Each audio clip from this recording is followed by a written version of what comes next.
할렐루야.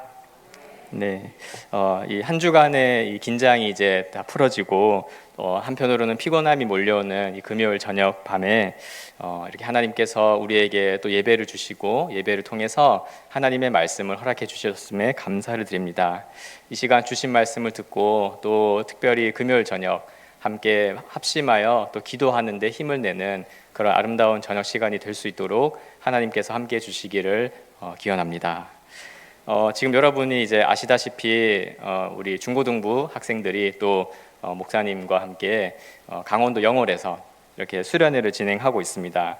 아마 매주 광고 소식을 듣고 또 준비하는 과정 속에서 또 함께 해주시고 또 기도해 주셨을 텐데 특별히 오늘 이 저녁에 또 이와 관련된 말씀을 듣고 또 함께 기도함으로 또 우리 중고등부 수련회를 또 동력하고자 합니다. 오늘 말씀은 이가봇이라고 하는 제목으로 말씀을 전하려고 합니다. 오늘 말씀을 보니까 오늘의 이 전체 이야기는 어떤 한 이름 없는 여인이 출산을 한 이야기로 구성되어져 있습니다. 19절에 보니까 이 주인공은 한 여인인데 이름은 이제 누구인지 나와 있지 않습니다.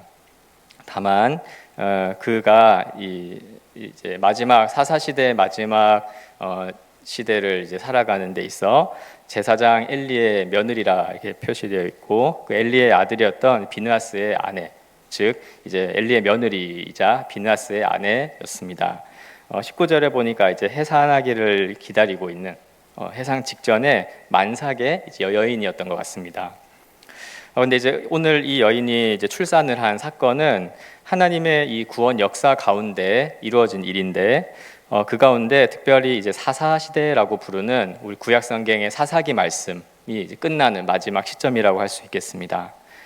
이 사사 시대의 마지막 시점은 마지막 사사이자 선지자라고 할 수 있는 사무엘이 태어났고 또 그 사무엘을 통해서 하나님께서 이스라엘의 왕을 준비하시는 그런 시기라고 볼 수가 있습니다. 그래서 이 사사 시대에 반복되어져서 벌어졌던 문제들, 그 이스라엘의 타락을 해결하시기 위해 하나님은 이제 왕을 준비하심으로 사사 시대에 막을 내리는 그런 시점 가운데 있다고 볼 수가 있겠습니다. 사사 시대에서 반복되었던 문제는 바로 하나님께서 이 이스라엘 백성을 약속의 땅으로 이끌고 그 약속의 땅 젖과 꿀이 흐르는 그 가나안 땅에 들어가게 하셨음에도 불구하고 반복되는 이스라엘의 불순종과 타락의 문제였습니다.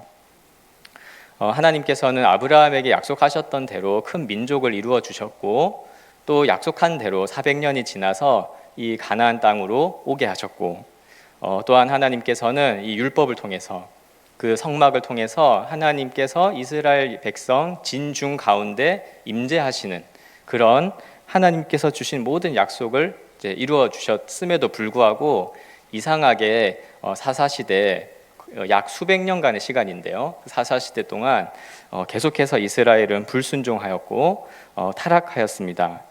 그런데 이때 사사기 말씀은 그 이스라엘의 불순종의 그 근본적인 문제가 왕의 부재라고 말합니다. 사사기 21장 25절이 이제 사사기의 마지막 말씀인데요. 이 결론, 사사기 시대의 결론입니다. 그때 이스라엘에 왕이 없으므로 사람이 각기 자기의 소견에 옳은 대로 행하였더라. 아멘. 그래서 이제 하나님께서는 이 왕을 준비시키시는 이 시기 가운데 이 새로운 역사들을 이끌어 가시는 것이죠. 이 사사 시대의 마지막이었기 때문에 이제 특별히 오늘 이 여인의 시아버지이자 혹은 남편이라고 할 수 있는 제사장 엘리와 또 그 남편인 비느하스 또 우리 홈니와 비느하스 이렇게 보통 많이 이야기하죠. 그 아들들의 타락상도 우리가 생각해 볼 수가 있습니다. 특별히 사사 시대 마지막에 이르르면 사사기 마지막 구절에도 있지만 이제 사사의 이야기들이 끝난 다음에 주로 다루는 문제는 제사장까지도 타락해버린 이스라엘의 모습을 우리는 보게 됩니다. 이 제사장 엘리가 타락했다는 것은 그 제사장 그룹이 타락했다는 것은 온 이스라엘 전체가 하나님 앞에서 타락했다는 것을 이제 보여주는 대표적인 모습이었습니다. 성경을 보면 이 제사장 엘리는 이때 어떤 모습이었냐면 하나님보다도 그 자신의 아들들을 더 소중히 여기는 그런 모습을 보여줍니다.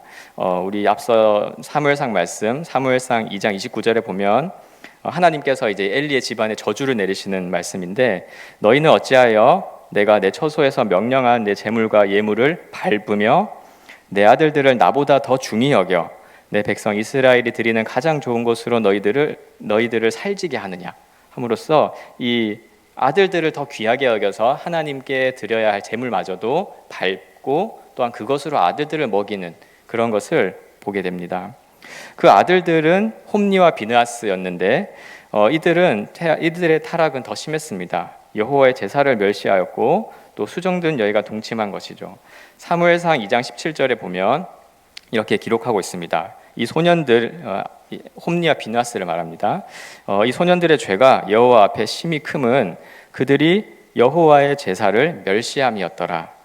22절에는 엘리가 매우 늙었더니 그의 아들들이 온 이스라엘에 행한 모든 일과 회막 문에서 수종드는 여인들과 동침하였음을 듣고 이렇게 말씀을 하고 있습니다.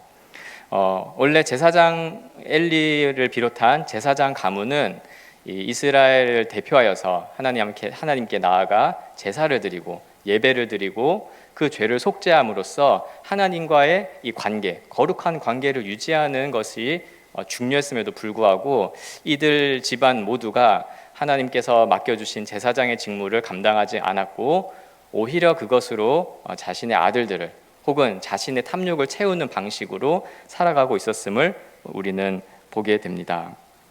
즉 하나님과의 그 언약 관계를 통해서 맺으셨던 그리고 약속했던 거룩이 전혀 지켜지지 않고 있었다는 것을 우리는 알 수가 있는 것이죠.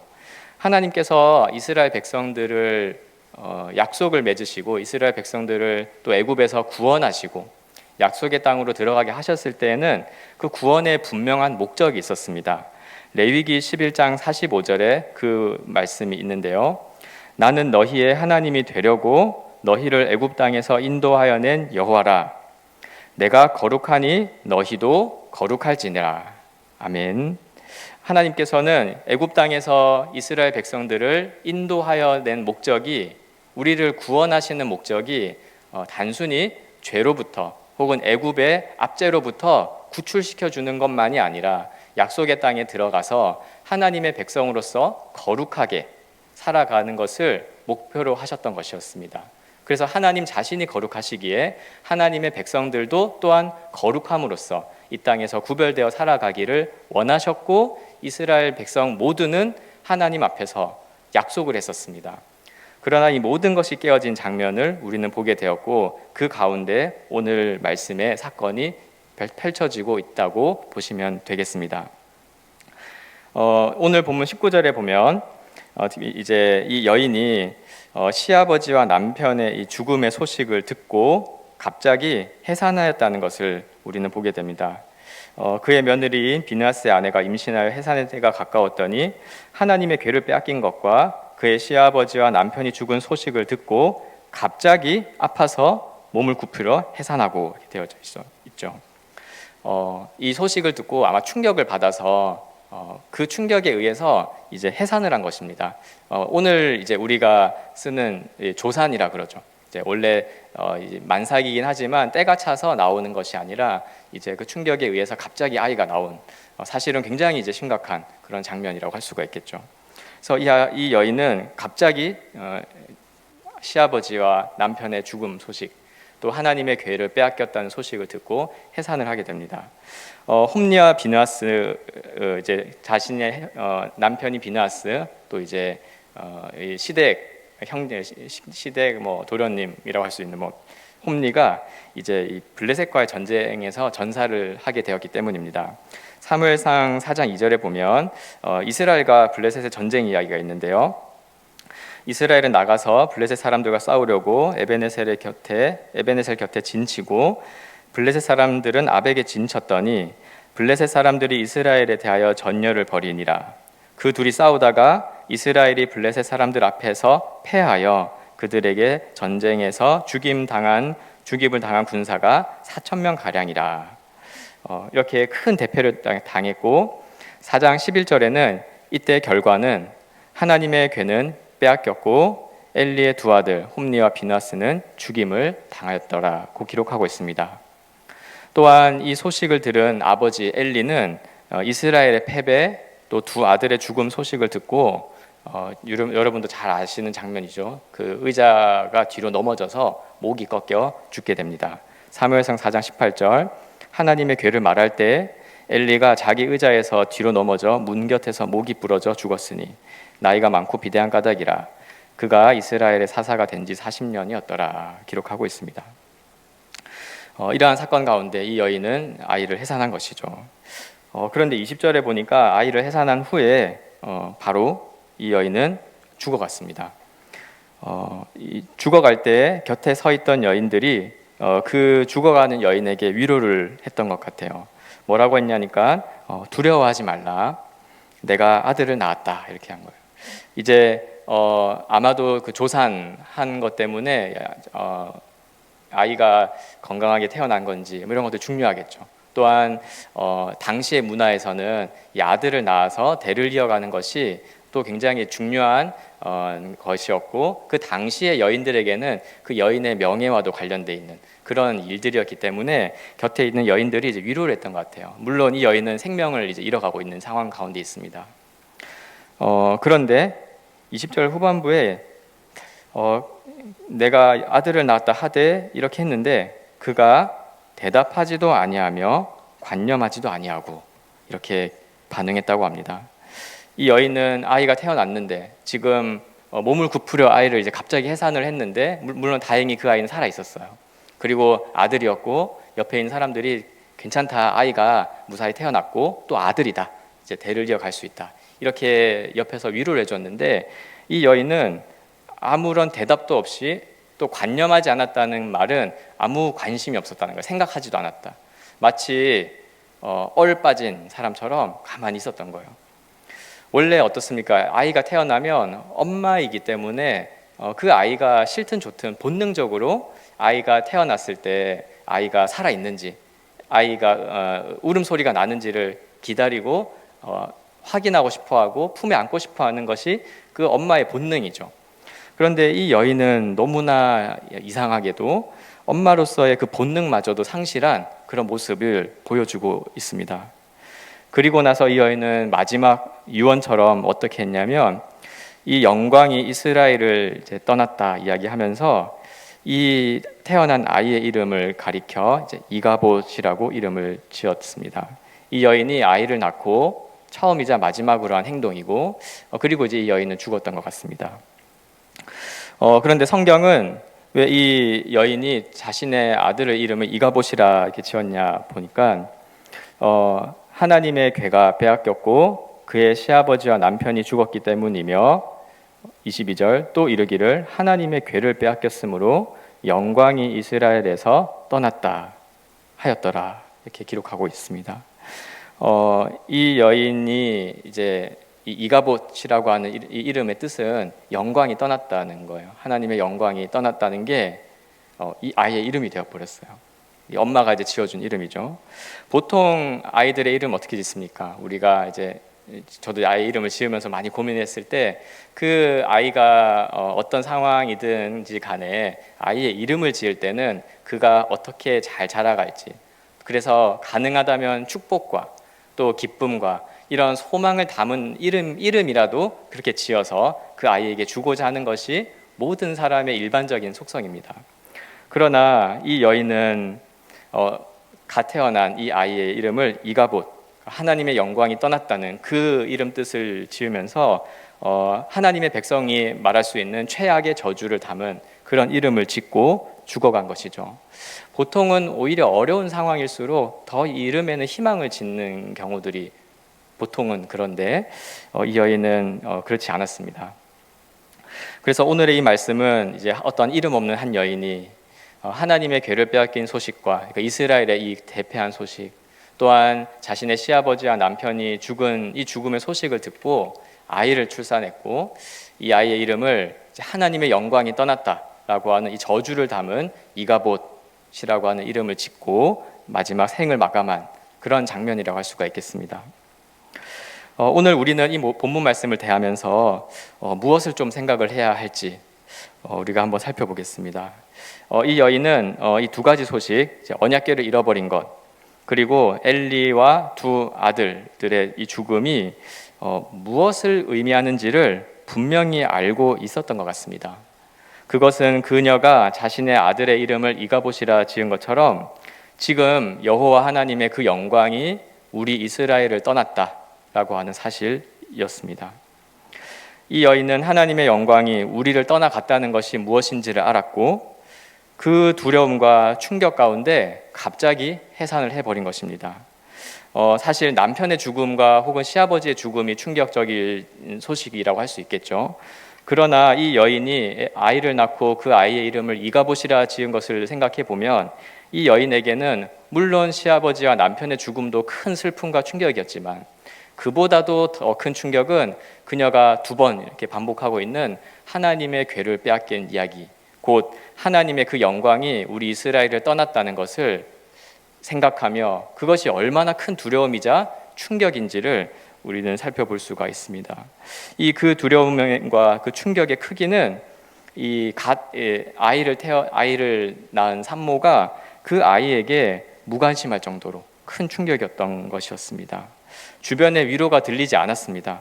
왜냐하면 이 여인에게는 갓 태어난 아이가 눈에 보이는 것이 아니라 하나님의 영광이 우리를, 이스라엘을 떠나간 것이 보이기 때문에 그랬습니다.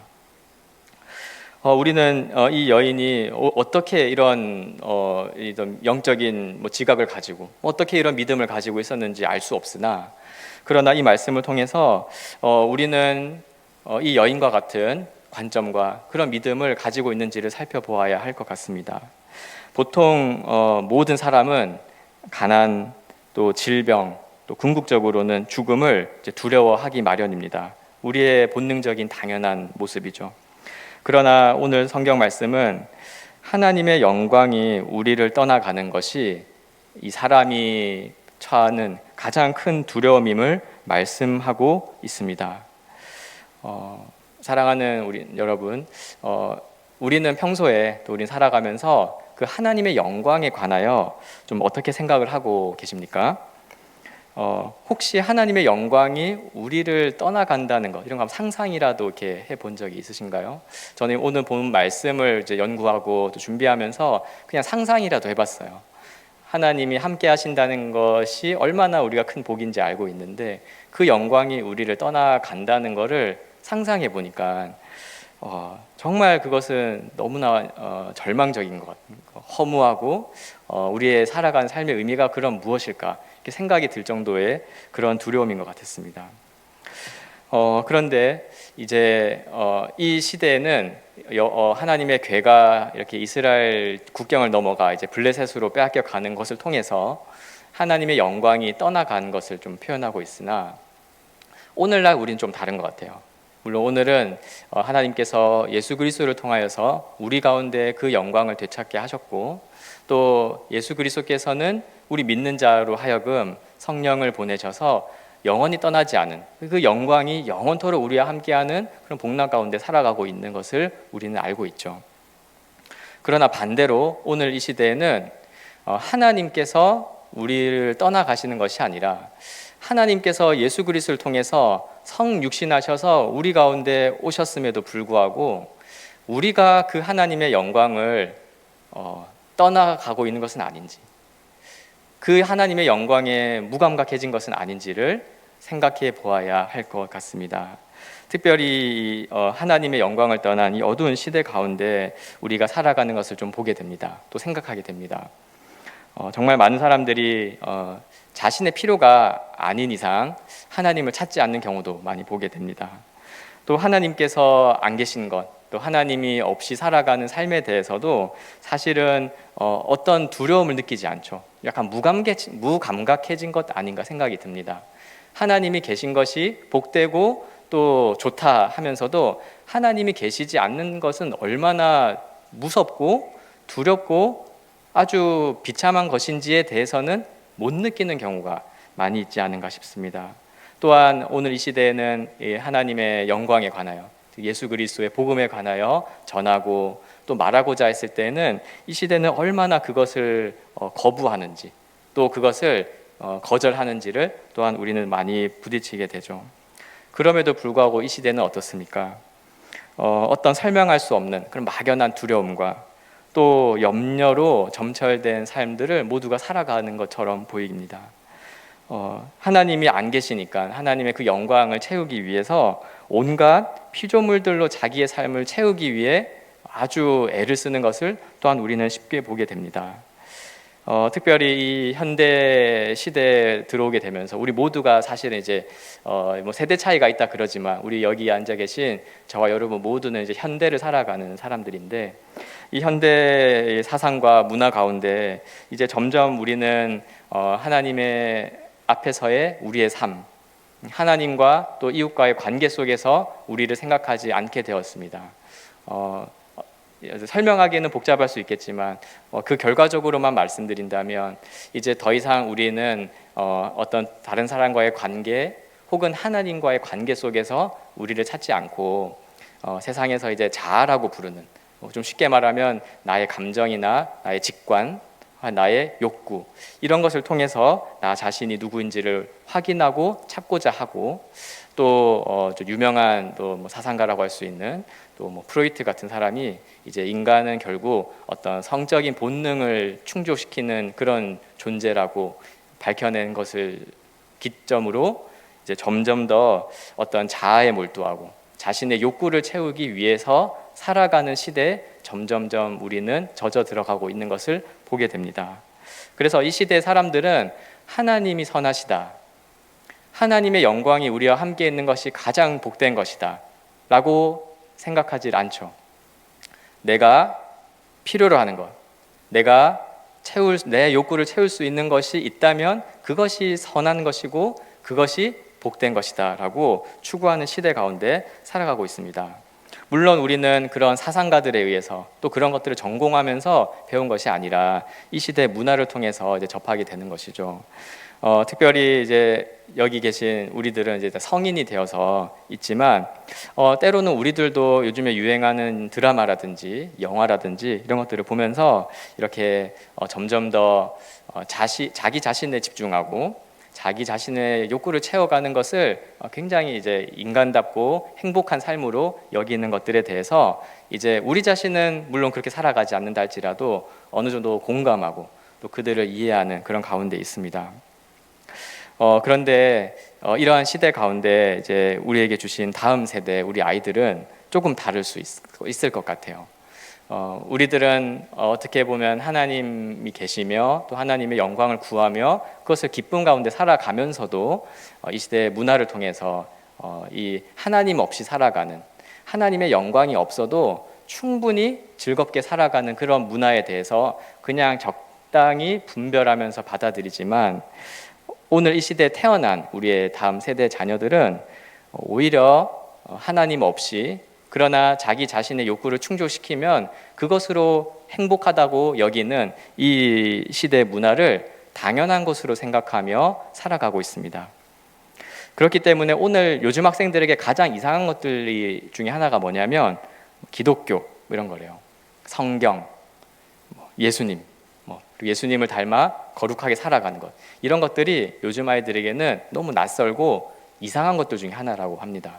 왜냐하면 이런 것들은 내 안에 있는 것들이 아니거든요. 바깥에 있는 것들이 이렇게 나에게 강요되고 주입되는 것처럼 느끼고 내 안에는 그런 것들이 없는데 막 그런 것들을 추구해야 된다 그러고 믿어야 한다 그렇게 하니까 너무 그게 이상하다고 하는 거예요. 그러나 그런 시대 가운데 우리는 있다는 것을 부정할 수가 없죠. 각 개개인이나 가정 안에서는 어떤 우리가 가진 믿음의 전수가 이루어지기도 하지만, 그러나 우리에게 주신 우리 자녀들, 다음 세대 아이들이 처한 상황은 마치 쓰나미가 이렇게 밀려오는 그 앞에 홀로 서 있는 그런 상황이라고 할 수가 있겠습니다. 실제로 우리가 그런 아이들을 이제 보면서 또 이 시대 하나님의 영광과 상관없이 오히려 인간의 영광, 인간의 욕망들을 추구하는 그런 시대 가운데 있는 아이들을 보면서 우리가 뭐 이가봇 이런 식으로 저주를 담은 이름을 지어주지는 않을지라도, 그러나 오늘 이가봇이라 그 아들의 이름을 지었던 이 여인처럼 정말 하나님의 임재하심을 생각하며 우리 자신과 또 우리 다음 세대의 신앙을 정말 진지하게 생각하고 이를 위하여 기도하는 그런 노력이 더 필요한 시대가 아닐까 생각을 해봅니다. 한 가지 더 좀 생각해 본다면 이런 생각도 할 수 있을 것 같아요. 왜 이 여인이 그 마지막에 이 아이의 이름을 이가봇이란 이런 저주의 이름을 짓고 생을 마감했을까? 만약에 이 여인이 정말 그가 본 것처럼 하나님의 그 영광이 떠나가는 것이 얼마나 큰 두려움인지를 알았다면, 또한 유일한 소망이 있다면 하나님께 그 소망이 있다는 것을 품고 이 아이의 이름을 이가봇이다, 여호와의 영광이 떠나갔다라고 이름을 지었을지도 모르겠습니다. 그래서 이 아이가 이제 태어나서 평생 살아가면서 남들이 자기의 이름을 부를 때마다 이가보사, 이가보사 이렇게 부르겠죠. 이름의 뜻은 여호와의 영광이 떠났다, 이런 이름을 이제 듣게 되겠습니다만은, 자신의 이름 이가봇이 불릴 때마다 정말 지금이 하나님의 영광이 떠나간 이 절망적인 상황인 것을 깨달아서 그 아이는 정말 하나님의 영광을 바라고 그렇게 살아가는 그런 아이가 되었으면 하는 마음에 이 이가봇이라는 이름을 짓지 않았을까 싶습니다. 그리고 자신의 이름인 이 이가봇을 통해서 그와 함께 살아가는 이 이스라엘 백성들에게 하나님의 영광이 떠나간 이 시대의 상황을 알리고, 이 백성이 정말 회개하여서 다시 하나님께로 돌아오는 그런 데에서 통로가 되어지는 그런 아이가 되게 하고자 하는 마음에 이 아이의 이름을 이가봇이라 지은 것은 아닐까 한번 생각을 해보게 됩니다. 만약에 이 여인에게 복음이라면 무엇일까요? 이 아들 이가봇이 잘 자라서 건강하게 자라고 좋은 대학에 들어가고 좋은 직장에 취직하고 좋은 가정을 꾸리고 그 인생이 번영하게 하는 것을 기대했을 것 같습니까? 그렇지 않은 것 같아요. 이 여인에게 복음이 있다면 이 이가봇 아이가 살아있는 이 동안이라도 제발 하나님의 영광이 다시 이스라엘에 돌아왔으면 좋겠다, 그것을 보는 것이 바로 이 여인에게 정말 기쁜 복음이 아닐까 생각이 듭니다. 새 언약의 백성들인 우리들은 이미 알고 있습니다. 이 떠나간 영광이 하나님의 구원 역사 가운데 마침내 우리 주 예수 그리스도를 통해서 돌아왔다는 것을 알고 있는 것이죠. 그래서 복음서에서는 이 예수님이 우리 가운데 오셨을 때 반복적으로 이야기하는 단어 중에 하나가 여호와의 영광이에요. 요한복음 1장 14절에 유명한 말씀이죠. 말씀이 육신이 되어 우리 가운데 거하심에 우리가 그의 영광을 보니 아버지 독생자의 영광이요 은혜와 진리가 충만하더라.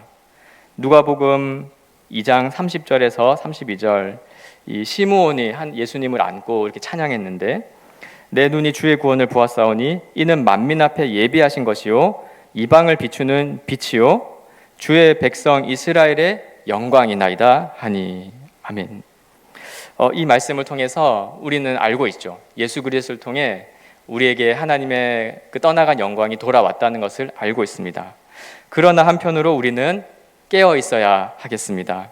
우리는 이 하나님의 은혜로 그리스도의 영광에 참여한 자가 되었는데, 이 영광을 가장 귀한 것으로 여기며 부르신 목적에 맞게 거룩하게 살아가고자 하는지를 깨어서 살펴봐야 하겠죠. 또한 우리에게 주신 다음 세대 자녀들 혹은 우리 자신을 포함하여 이 세대가 그 하나님의 영광에 걸맞게 정말 살아가고자 하는지를 살피고 또 서로를 돌아보고 권면하며 우리 주님께서 우리에게 주신 이 복음을 통하여 회복하신 그 영광을 붙들고 살아가고자 힘쓰는 것이 우리에게 과연 있는가 늘 살피고 서로를 격려하며 살아가는 것이 필요할 것 같습니다. 혹시나 이런 모든 것들을 알면서도 정말 우리에게 믿음이 부족하거나 연약하여서 이 하나님께서 예수 그리스도를 통해 그 영광을 나타내시고 성경을 통해 그 예수님을 알려주시고 또 이 성경을 읽을 때 성령께서 친히 우리를 도우셔서 여호와의 영광을 보게 하심에도 불구하고 마치 이것을 그 엘리의 아들들처럼 가벼이 여기고 멸시하는 것들은 우리에게 없는지, 마치 드라마 예고편이나 곧 개봉될 영화 신작보다도 혹시 무관심한 것은 아닌지를 우리는 생각해야 될 것 같습니다.